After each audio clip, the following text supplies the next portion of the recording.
Eu sempre achei que morreria com isso entalado na garganta. 70 anos. 7 décadas carregando um segredo que nunca pedi para ter. Mas hoje, não sei porquê, eu acordei e pensei, chega. A varanda aqui de casa pega o sol da manhã de um jeito bonito. Dona Elsa, minha vizinha, sempre diz que essa luz cura a alma. Eu não sei se acredito em alma, mas acredito que tem coisa que precisa sair do peito, senão apodrece por dentro. Você me pediu para contar minha história, né? Disse que queria entender mais da minha vida. Pois bem, vou começar do começo, ou pelo menos do ponto que me quebrou. Silêncio. Só o som dos pássaros ao longe. O velho acaricia a borda da cadeira de balanço, como quem tenta puxar força da madeira.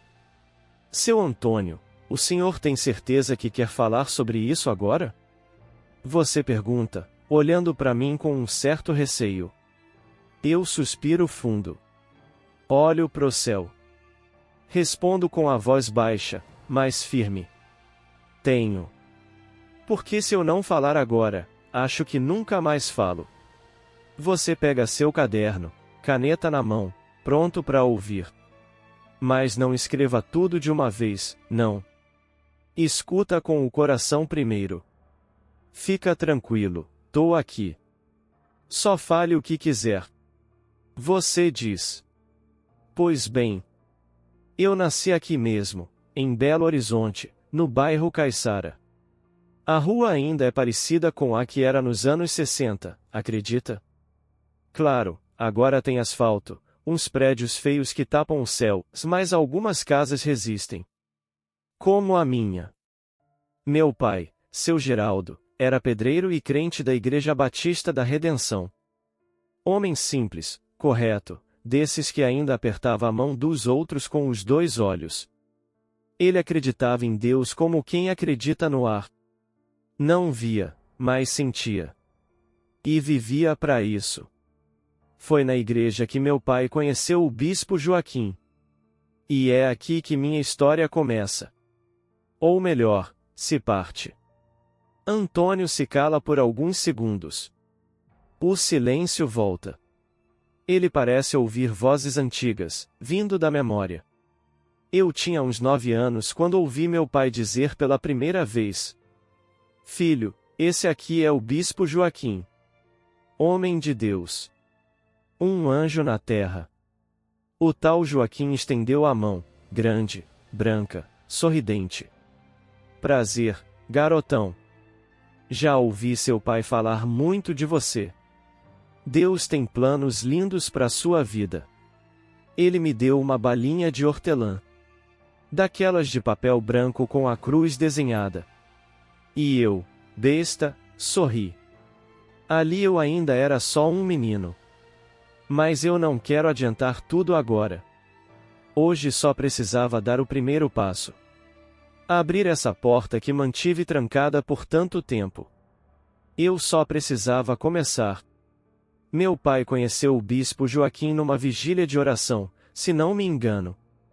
Era uma daquelas noites em que a igreja ficava acesa até de madrugada, com gente cantando, orando alto, chorando, ajoelhada.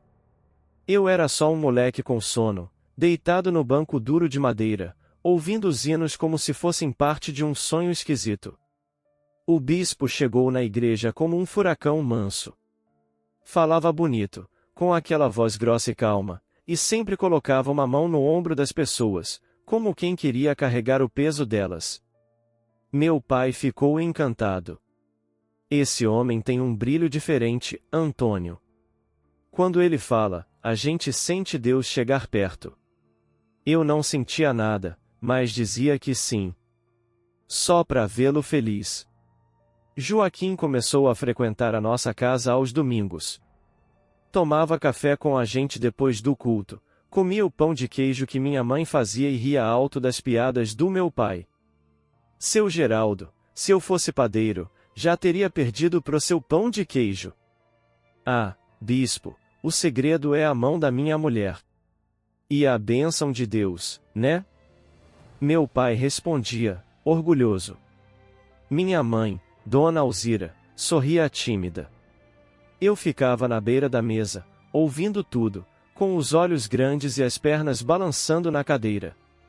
Com o tempo, o bispo começou a se aproximar de mim. Me chamava de a campeão. Trazia balinhas, figurinhas de futebol, uma vez até me deu uma bola de couro. Aquela bola virou minha preciosidade. Um garoto bom como você merece coisa boa. Ele dizia, passando a mão no meu cabelo.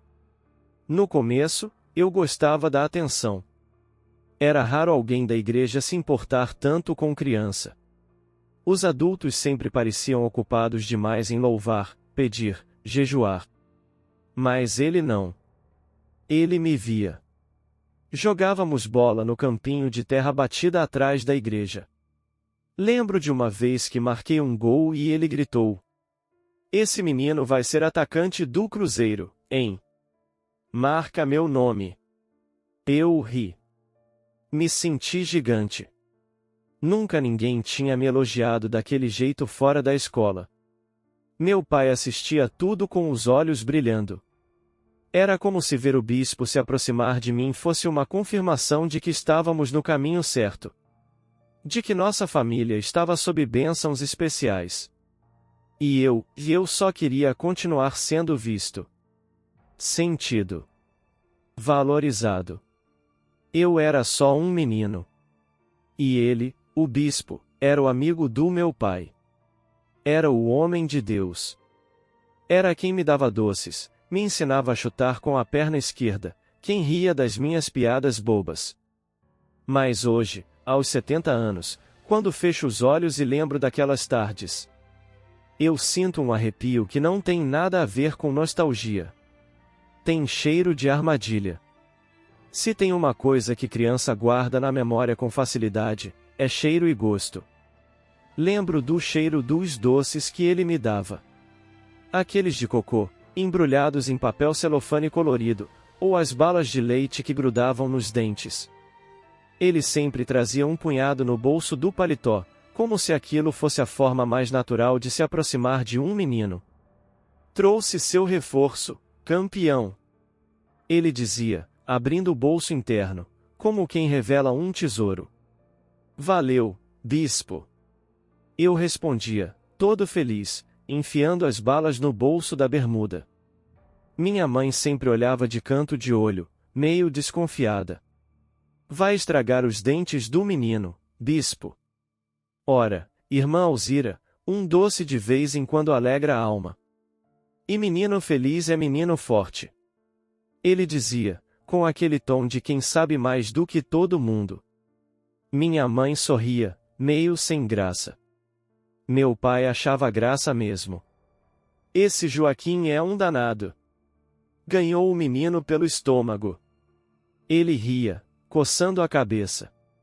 Aos poucos, aquilo virou rotina. Quase todo sábado de manhã, o bispo passava lá em casa, me chamava para jogar bola no campinho da igreja. "Vamos lá, campeão." A perna esquerda ainda tá preguiçosa. Eu calçava meu tênis que chute com o bico descolando, amarrava com força e saía correndo atrás dele. Era o momento mais esperado da semana. No campo, ele era como um irmão mais velho. Me ensinava a driblar, me aplaudia quando eu acertava o gol pequeno feito de pedra. "Olha isso, Geraldo. Seu filho tem talento." Ele gritava para o meu pai, que às vezes vinha assistir da beira do campinho. "Deus te ouça, bispo." Meu pai respondia, com os braços cruzados e um orgulho nos olhos que eu nunca tinha visto antes. Na volta para casa, ele sempre fazia questão de me acompanhar. Botava a mão no meu ombro, me perguntava da escola, da vida. "Você tá indo bem nos estudos?" "Tô sim." "E tá se comportando direitinho?" "Tô tentando." Ele ria. "Um dia você vai ser homem, sabia? Mas não se apresse. Menino tem que ser menino o máximo que puder." Essa frase, hoje, ela soa como um aviso disfarçado de carinho. Mas naquela época, parecia apenas um afago, um cuidado, um interesse genuíno. Me lembro também de quando ele pediu para tirar uma foto comigo, depois do culto de domingo. Ele me abraçou pelos ombros, apertado. Senti a barba dele raspando no meu rosto. Sorri sem entender. Meu pai bateu a foto com uma daquelas câmeras de rolo. Vai ficar bonito esse retrato, disse ele. O bispo olhou para mim e falou, baixinho, só para mim ouvir. Para eu nunca me esquecer do meu campeão. Na hora, aquilo me pareceu bonito. Hoje, me parece um aviso sombrio. Ele não estava só conquistando minha confiança. Ele estava montando o palco. E eu, inocente, era o centro. Mas naquela época, era só mais um dia feliz. Ou pelo menos era o que parecia. Era uma sexta-feira quente de setembro. Do tipo que deixa o bolo suando no prato e a gente com vontade de ficar só de bermuda, deitado no chão gelado da sala. Eu tinha completado 12 anos naquele dia. Minha mãe passou a semana inteira preparando a festinha. Comprou guaraná, brigadeiro enrolado no granulado colorido e um bolo de fubá com goiabada no meio, o meu preferido. Não tem presente melhor do que bolo de mãe e casa cheia de gente que gosta da gente, ela dizia. A sala ficou apertada com tanta gente. Meus primos correndo, minha avó sentada com o leque na mão, meu pai sorrindo com aquele orgulho que ele guardava só para ocasiões especiais. No meio da bagunça, ele chegou. O bispo. Aniversariante. Ele exclamou, me vendo do outro lado da sala. Atravessou sorrindo, me deu um abraço forte e disse no meu ouvido. Hoje é um dia só seu, campeão. Nas mãos, ele trazia uma caixa pequena, embrulhada num papel azul com fita branca. Eu abri ali mesmo, com todo mundo olhando. Era um carrinho de madeira, feito à mão. Entalhado com cuidado, com rodas que giravam de verdade e o meu nome esculpido na lateral, Toninho. Nossa, é lindo, bispo. Feito só pra você. Igual você, Toninho, único. Todos elogiaram. Meu pai deu um tapinha nas costas dele. Puxa, Joaquim, que presente bonito. Você é mesmo especial. Ele sorriu. Mas não respondeu. Só me olhava. Depois da festa, quando a casa se acalmou, meus primos foram embora e minha mãe recolhia os copos da mesa. Meu pai foi deitar cedo. Tinha trabalhado no sol o dia inteiro. Eu fiquei na sala, sentado no chão, com o carrinho nas mãos, passando os dedos nas letrinhas do meu nome. Ouvi o som da porta da cozinha render. Achei que fosse minha mãe. Mas quando virei para olhar, vi a sombra dele. O bispo. Ele estava ali. Dentro da minha casa. A luz do corredor mal iluminava o rosto dele, mas eu reconheceria aquele cheiro de colônia à distância. Toninho, tá acordado ainda? Ele sussurrou. Tô só olhando o carrinho. Ele se aproximou devagar. Abaixou ao meu lado. Feliz com o presente? Muito. Sabe, tem coisas que a gente dá porque gosta muito da pessoa. E eu gosto muito de você, Toninho. Muito mesmo. Eu sorri, meio sem jeito. Não entendi o tom. Era diferente. A voz dele parecia mais baixa, mais lenta. Mas eu não tinha medo. Ainda não. Seu pai já foi dormir? Foi. E minha mãe tá no quarto com a vovó. Ele assentiu com a cabeça. Silêncio. E então ele estendeu a mão, tocou meu rosto. Uma carícia. Rápida. Você tá virando um rapazinho bonito. Ali, alguma coisa dentro de mim estalou. Eu senti vontade de levantar. De ir pro quarto. Mas não fui. Meu corpo ficou ali, como se preso ao chão. O carrinho caiu da minha mão e rolou alguns centímetros. Ele então encostou mais perto. O joelho dele tocou minha perna. O sussurro ficou mais baixo. A mão dele, mais pesada. Só nós dois, um momento nosso, um presente meu para você. Não vou contar o que aconteceu em detalhes. Não porque quero esconder. Mas porque até hoje, lembrar dói como se fosse ontem. Foi como se ele tivesse apagado tudo de mim com uma única noite. Quando terminou, ele se levantou, ajeitou a camisa e disse: Ninguém pode saber disso, Toninho. Isso é nosso. Nosso segredo. Um presente entre homens. Tá bem. Eu não consegui responder. Fiquei ali, sentado no chão da sala, com as pernas moles, a cabeça girando e o carrinho ainda de lado. A fita branca rasgada no canto da mesa. O cheiro da festa ainda no ar. A infância. A minha infância terminou ali. Com a porta da cozinha se fechando devagar e o silêncio engolindo a casa. Depois que ele saiu, a casa ficou muda. Era como se o tempo tivesse parado. O barulho do portão batendo lá fora parecia distante, como se não pertencesse mais ao mundo onde eu estava. Eu fiquei ali. No mesmo lugar. Sentado no chão. O carrinho de madeira ao meu lado. A fita branca ainda enrolada em meu dedo. Tudo ao meu redor era o mesmo, mas dentro de mim, tudo estava diferente. Eu não chorei naquela hora. Não sabia o que fazer. Nem o que sentir. Aos 12 anos, eu não tinha palavras para o que tinha acontecido. Só o silêncio. Me levantei devagar, com as pernas bambas. Fui pro banheiro e fechei a porta sem fazer barulho. Olhei meu rosto no espelho e por um segundo, achei que não era eu.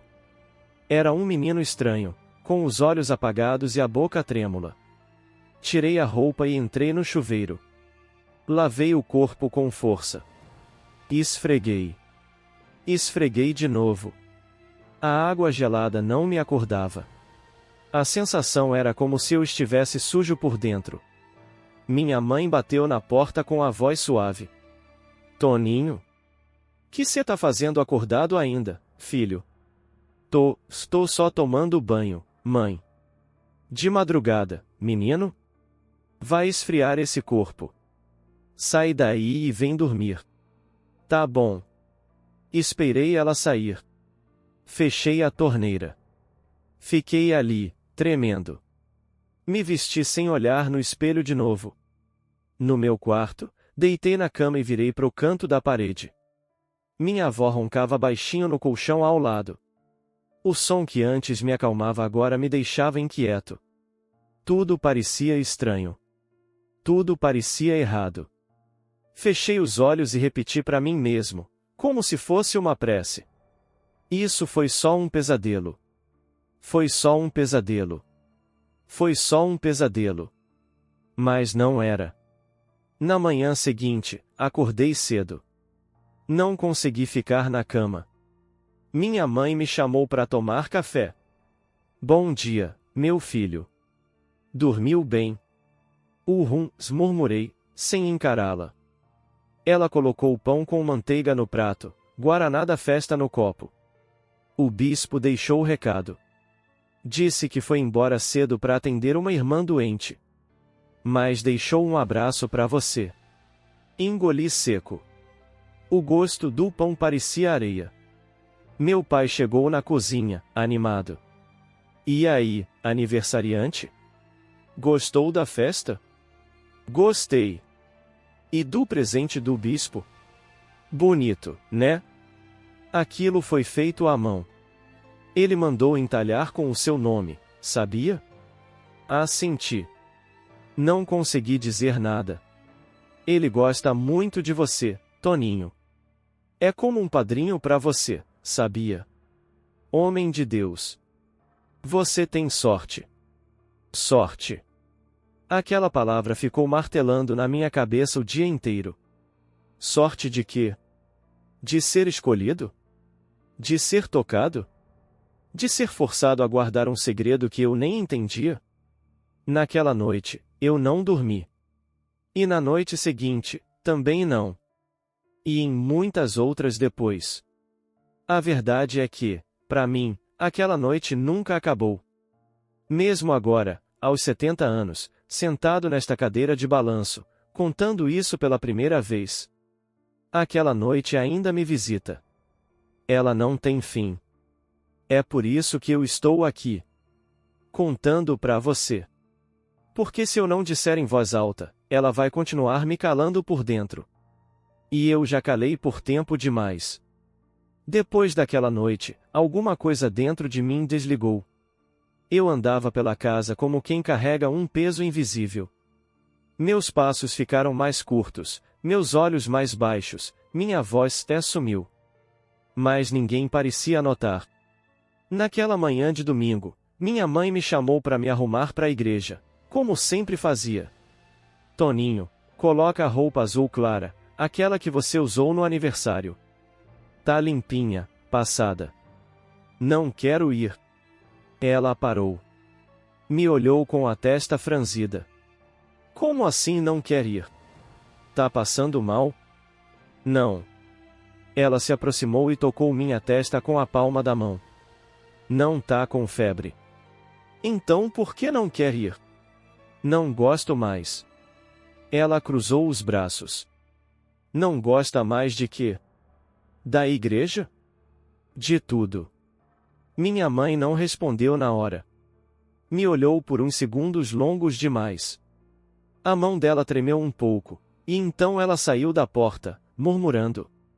Essa adolescência chega cada vez mais cedo. Meu pai não teve tanta paciência. Quando soube que eu me recusei a ir, veio até meu quarto com o cinto pendurado no ombro. Você vai levantar dessa cama agora, Toninho. Vai se vestir e vai para a igreja com a gente. Chega de manhã. Pai, eu não quero. Por favor. Ele ergueu o tom. Você acha que a gente vai para a igreja por vontade? Vai por obrigação, pelo certo. Vai porque Deus abençoa quem obedece. Eu não respondi. Só apertei o travesseiro contra o peito, com medo. Não medo dele.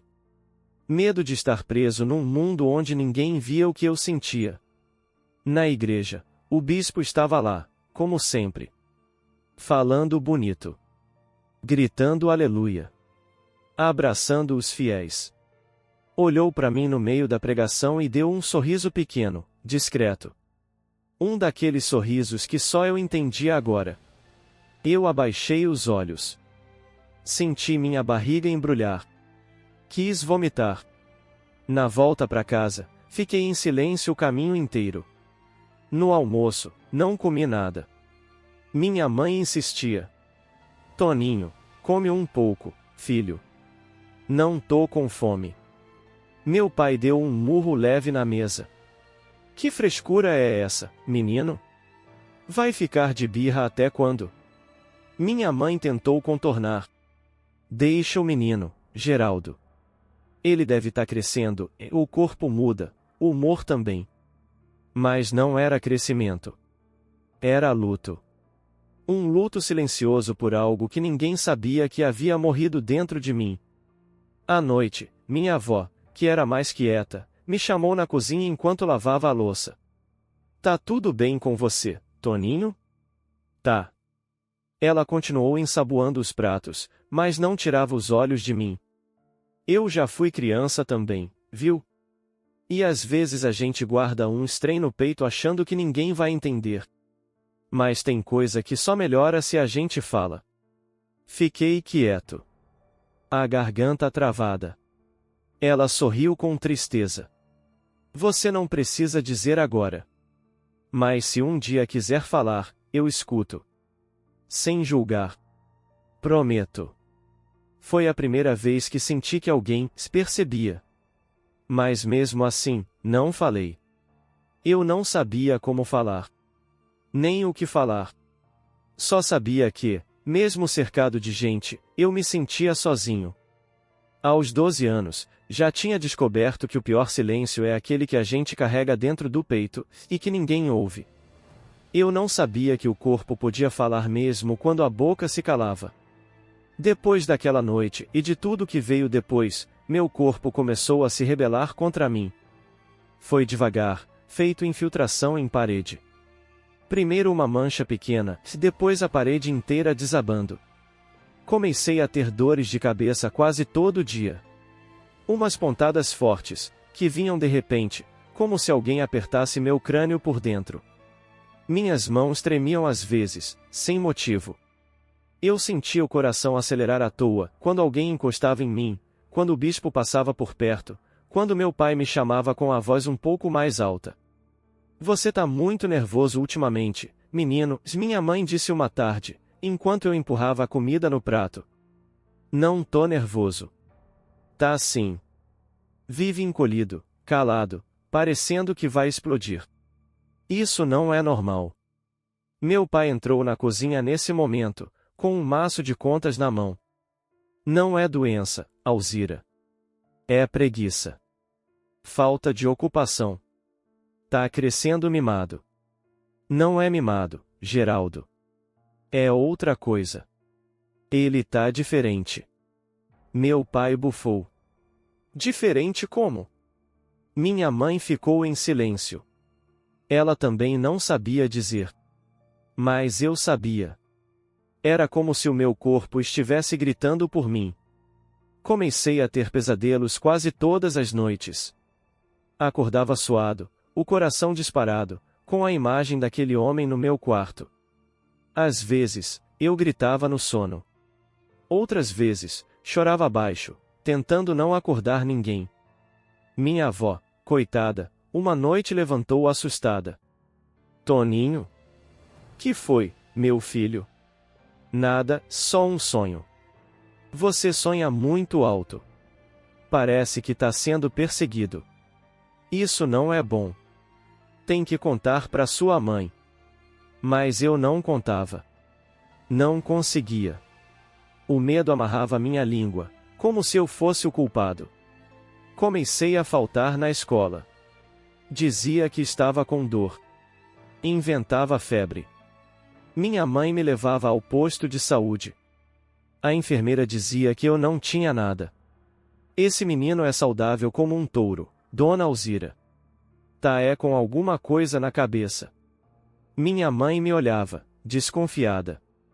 Tá escondendo alguma coisa, Toninho? Eu baixava a cabeça. Dizia. Não. Mas minha alma gritava, e sim. Comecei a ter crises de raiva. Explodia por nada. Batia a porta. Xingava baixinho. Me isolava. Meu pai dizia: esse menino tá se perdendo. Tá ficando desrespeitoso. Precisa de pulso. E o pulso dele era o cinto. Certa noite, depois de eu gritar com minha mãe porque ela insistiu que eu comesse, ele veio no meu quarto. Você não é mais criança, Toninho. Já é quase um homem. E homem aqui em casa respeita a mãe, ou aprende com o couro. Eu não reagi. Só fiquei parado, olhando pro chão. Ele me deu 2 cintos nas costas. Doeram. Mas doeu mais o que eu não podia dizer. Fui pro quarto, me joguei na cama e chorei até não ter mais lágrimas. Comecei a sentir nojo do meu corpo. Nojo de mim mesmo. Tomava banho 2, 3 vezes por dia. Me olhava no espelho e me xingava baixinho. Fraco. Por que não falou? Por que deixou acontecer? E a cada semana, o bispo continuava indo à igreja, sorrindo, abraçando meus pais, perguntando por mim. O Toninho anda sumido, hein? Deve estar crescendo, cheio de afazeres. É a adolescência, bispo. Essa fase difícil. Dizia minha mãe, tentando rir. Eu escutava da janela do meu quarto. Sentia calafrios. O gosto da bile subia na garganta. O meu corpo sabia. Ele sabia o que minha boca se recusava a dizer. Ele gritava. Mas ninguém ouvia. A raiva chegou sem pedir licença. No começo, ela era só um calor na nuca, um nó no estômago quando eu ouvia o nome dele. Depois, virou vontade de quebrar as coisas. de fugir, de sumir. Lembro de um dia, na escola, quando um colega puxou minha mochila só de brincadeira. Ô Toninho, espera aí, rapaz. Ele riu. Sem pensar, virei e empurrei ele com tanta força que caiu no chão. Não encosta em mim! Gritei. A sala toda ficou em silêncio. A professora correu até mim, surpresa. Toninho. Que isso, menino? Tá doido? Fiquei tremendo. Os punhos fechados. A respiração pesada. Ela me mandou para a diretoria. Na sala do diretor, ele falou sério. Você nunca foi assim, Toninho. Sempre calmo. Inteligente. O que aconteceu? Baixei a cabeça. Não disse nada. Se tem algo em casa, ou na rua, você pode contar. Mas eu não contava. Era como se a raiva também tivesse virado segredo. Fui suspenso por 2 dias. Quando cheguei em casa, minha mãe já sabia. O que foi que deu em você, menino? Nada. Nada, não. Bater em colega? Ser suspenso? Isso é coisa de moleque sem juízo. Meu pai só olhou para mim e disse: Tô avisando. Vai acabar dando trabalho pra polícia esse menino. Aquilo me cortou mais do que o castigo. Comecei a escrever coisas num caderno velho escondido no fundo do armário. Era a única forma de tirar o fogo de dentro. Eu odeio ele. Ele roubou minha infância. Queria gritar até minha voz sumir. Queria morrer. Sim, eu escrevia isso também. Porque parecia mais fácil desaparecer do que carregar aquele peso para sempre. Um dia, minha avó me pegou chorando no quintal. Eu estava agachado, socando o chão de terra. A mão toda suja, os olhos marejados. Ela veio devagar, com um pano no ombro, sentou ao meu lado. Dói tanto assim, meu filho? Não respondi. Só chorei mais. Ela passou a mão no meu cabelo. A dor que a gente cala vira ferida. E ferida escondida só apodrece. Eu não consigo, vó, sussurrei. Falar. Fingir que tá tudo bem. Ela suspirou. Então para de fingir. Mas como? Na igreja, o bispo continuava sorrindo, pregando sobre perdão, sobre amor, sobre pureza. Às vezes eu pensava em levantar no meio do culto e gritar tudo. Ele é um monstro. Mas minha garganta travava só de imaginar o olhar da minha mãe, o choque do meu pai, a vergonha, a culpa. Comecei a quebrar coisas escondido. Tijolos no quintal, lápis no estojo, canecas na pia quando ninguém via. Era como se eu precisasse destruir alguma coisa, qualquer coisa, para não me destruir por dentro. Uma noite, depois de um culto, minha mãe comentou: Você viu como o bispo falou bonito hoje? Até me arrepiei. Disse que tem que perdoar para ser perdoado. Eu, de costas para ela, murmurei: Nem todo mundo merece perdão. Ela estranhou. Como assim, Toninho? Virei para ela com os olhos duros. Tem gente que merece cadeia. Ela riu sem entender. Cadeia? Ô menino, tá vendo coisa demais na televisão. Mas não era televisão. Era a minha vida. Minha infância em ruínas. A raiva virou companheira. Me dava coragem para existir, mesmo que doída, mesmo que torta. Ela me lembrava que eu ainda estava vivo. E pela primeira vez, eu comecei a pensar que talvez, um dia, eu pudesse fazer algo com ela. Talvez falar. Ou talvez, só talvez, fazer justiça com as próprias mãos. A adolescência chegou com tudo, mas para mim, era um período esquisito. Enquanto os outros meninos falavam de futebol, garotas e futuro, eu carregava dentro de mim um segredo que me deixava distante de tudo. Na escola, os colegas começavam a notar que eu estava diferente. Toninho, por que você não vem jogar bola com a gente? Perguntou o João numa tarde. Tô cansado. Respondi, sem olhar para ele. Cansaço demais não é bom, sabia? Vai te deixar fraco. Eu só balancei a cabeça. Não queria falar. Nem com eles, nem com ninguém. Em casa, as coisas também não estavam fáceis. Minha mãe tentava puxar papo, mas eu desconfiava que ela sentia que algo estava errado. Filho, você quer conversar? Não. Tá bem, mas sabe que pode contar comigo, né? Eu queria contar. Mas o medo, a vergonha, a confusão dentro da minha cabeça, tudo me calava. O pior era com meu pai. Ele sempre dizia: seja homem, Toninho.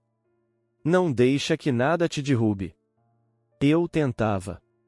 Tentava ser forte, mas às vezes a raiva e a tristeza me dominavam. Num dia qualquer, ele chegou em casa com uma camisa nova. Olha, comprei pra você. Vai usar pra ir à igreja no domingo. Não quero ir. Já falei que vai, ponto final. Eu não respondi. Minha mãe tentou intervir. Geraldo, deixa ele um pouco. Vai passar. Mas meu pai era teimoso. Um homem tem que ir à igreja, tem que ter respeito. Não quero filho vagabundo. Eu queria gritar que não era vagabundo. Que não era o mesmo menino de antes. Mas não consegui.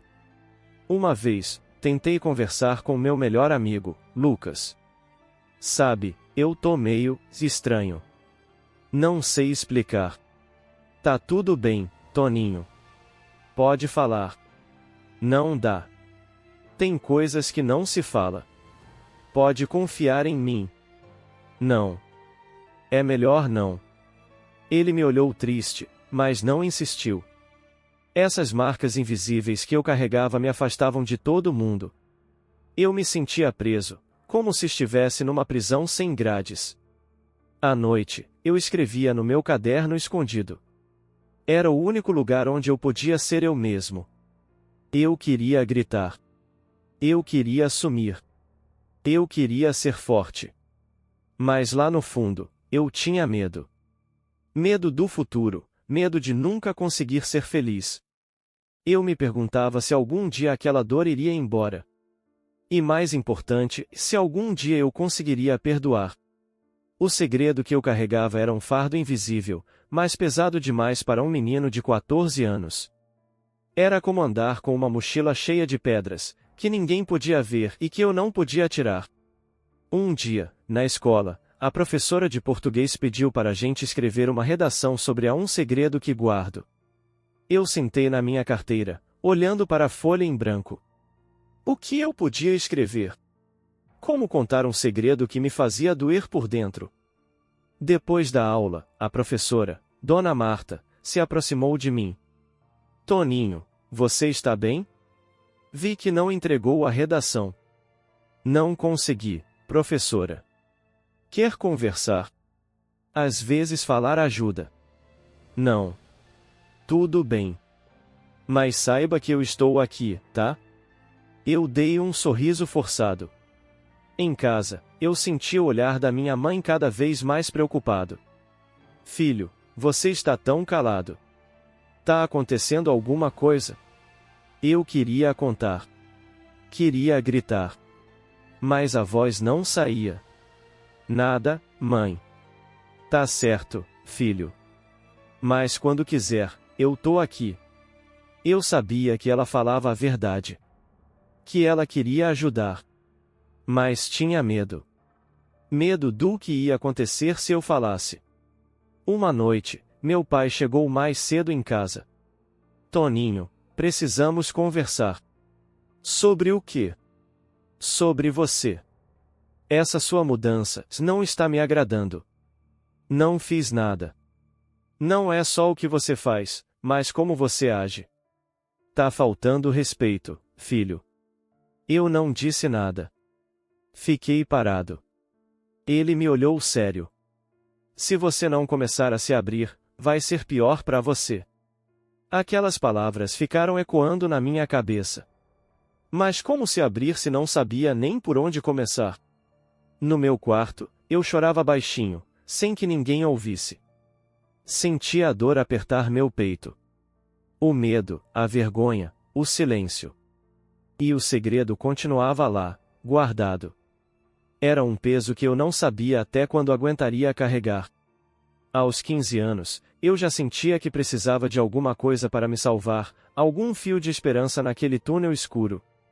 Foi numa tarde quente de sábado que eu decidi falar com a Dona Maria, a psicóloga da escola. Era uma mulher calma, com um jeito doce, que fazia a gente se sentir seguro só de olhar. Toninho, como você está hoje? Ela perguntou, sentada à minha frente. Eu olhei para o chão, ensaiando as palavras que ainda não tinha coragem de dizer. E não sei direito. Tem coisas que estão muito difíceis. Ela fez um gesto gentil. Você pode falar o que quiser aqui. Isso é um espaço seguro. Respirei fundo, e pela primeira vez, meio que hesitante, comecei a abrir a boca. Eu tenho medo. De pessoas. De lugares. De mim mesmo. Ela me olhou com paciência. Sabe, a gente carrega dores que ninguém vê, e às vezes isso faz a gente se sentir sozinho. Eu queria dizer tudo, o que tinha acontecido comigo, o medo, a raiva, a vergonha. Mas as palavras emperravam. Tem alguém que te machucou, Toninho? Meu corpo estremeceu. Aquela pergunta me fez engolir um choro. Sim. Consegui sussurrar. Quer contar como foi? Eu balancei a cabeça devagar. Eu não sei se consigo. Ela sorriu, encorajando. Não precisa contar tudo agora. Só saber que você está aqui já é um passo enorme. Saí dali com um misto de alívio e medo. Alívio por ter falado, mesmo que pouco. Medo do que viria depois. Em casa, minha mãe percebeu que algo estava diferente. Você tá mais calmo hoje, filho. Aconteceu alguma coisa? Eu queria dividir aquilo com ela, queria que ela soubesse que eu estava tentando. Fui falar com a psicóloga da escola. Ah, que bom, Toninho. Isso é importante. Você não está sozinho. Meu pai, no entanto, continuava distante. Essa conversa não vai resolver nada, menino. A vida é dura e tem que aprender a aguentar. Mas eu já sentia que precisava mais do que aguentar. Precisa de ajuda. De escuta. De compreensão. Eu queria encontrar a luz no fim daquele túnel. E talvez, só talvez, essa fosse a primeira vez que eu dava um passo na direção certa. Chegou um dia em que não aguentava mais aquele silêncio pesado dentro do peito. Eu sabia que precisava tirar aquilo para fora, mesmo que a dor ficasse exposta. Era uma noite fria em Belo Horizonte, e minha mãe estava sentada na sala, costurando. A luz do lampião dava um tom amarelado no rosto dela. Eu me sentei ao lado dela, o coração batendo rápido. Mãe, comecei, a voz trêmula. Ela olhou para mim, com um sorriso suave. Sim, filho? Engoli o choro. Eu preciso te contar uma coisa. Algo que aconteceu comigo há muito tempo. Ela largou a costura e me olhou com atenção. Pode falar, Toninho. Eu tô aqui. Tentei colocar em palavras, mas a garganta fechava. Foi o bispo da igreja, ele me machucou na noite do meu aniversário. Os olhos dela se arregalaram. Um silêncio pesado tomou a sala. Toninho, por que não falou antes? Ela perguntou, a voz quase um sussurro. Eu tinha medo. Tinha vergonha. E não sabia como contar. Ela me puxou para um abraço apertado. Meu filho, você não tem culpa. Nada disso foi sua culpa. Chorei. Chorei como nunca antes. Eu quero que isso acabe, mãe. Quero ser livre dessa dor. Ela prometeu que me protegeria, que buscaríamos ajuda juntas. No dia seguinte, contei para Dona Maria na escola. Ela me acolheu com palavras que pareciam bálsamo. Você foi muito corajoso, Toninho. Contar é o primeiro passo para a cura. Mas a revelação trouxe também dores novas. Meu pai soube e ficou furioso. Você tá mentindo. Isso é mentira. Você tá tentando destruir a reputação do bispo. Eu só queria que ele me entendesse. Minha mãe chorava, mas ficou firme. Geraldo, você vai ter que aceitar. Nosso filho sofreu. A casa ficou tensa. Mas eu finalmente sentia que não estava mais sozinho. A verdade estava fora, e agora eu podia começar a lutar para me curar. Depois que contei tudo para minha mãe e para Dona Maria, uma mistura de medo e coragem começou a crescer dentro de mim. Eu sabia que precisava enfrentar o bispo, aquele homem que destruiu minha infância, que tinha falsificado a máscara de bondade. Era um domingo de manhã na igreja de Belo Horizonte. As paredes estavam cheias de murmúrios e olhares atentos. O bispo, com seu sorriso falso, subiu ao púlpito como sempre. Eu respirei fundo e me aproximei. Bispo, em minha voz saiu trêmula, mas firme. Ele me olhou com surpresa. Toninho? Que surpresa te ver aqui. Eu não conseguia olhar nos olhos dele. Preciso falar sobre o que aconteceu comigo, naquela noite. O silêncio tomou a igreja. Ele se levantou, com o rosto ficando vermelho. Você está mentindo. Isso é calúnia. Algumas pessoas começaram a cochichar. Eu senti vontade de correr, de desaparecer. Mas continuei. Não é mentira. Você me machucou. E eu não vou mais ficar calado. Meu pai apareceu no meio da multidão, furioso. Não dê ouvidos a esse menino. Ele está tentando nos destruir. Minha mãe segurou meu braço com força. Geraldo, por favor. Escute seu filho. O bispo começou a gritar, acusando-me de inventar histórias. Mas alguns membros da igreja começaram a se afastar dele, olhando para mim com tristeza e compaixão. Naquele momento, eu percebi que não estava mais sozinho. Que minha voz, mesmo frágil, tinha poder. Que a justiça podia começar. Mas também entendi que a batalha estava longe de acabar.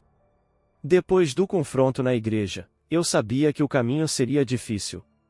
Minha mãe e eu decidimos procurar um advogado, alguém que pudesse realmente ouvir nossa história.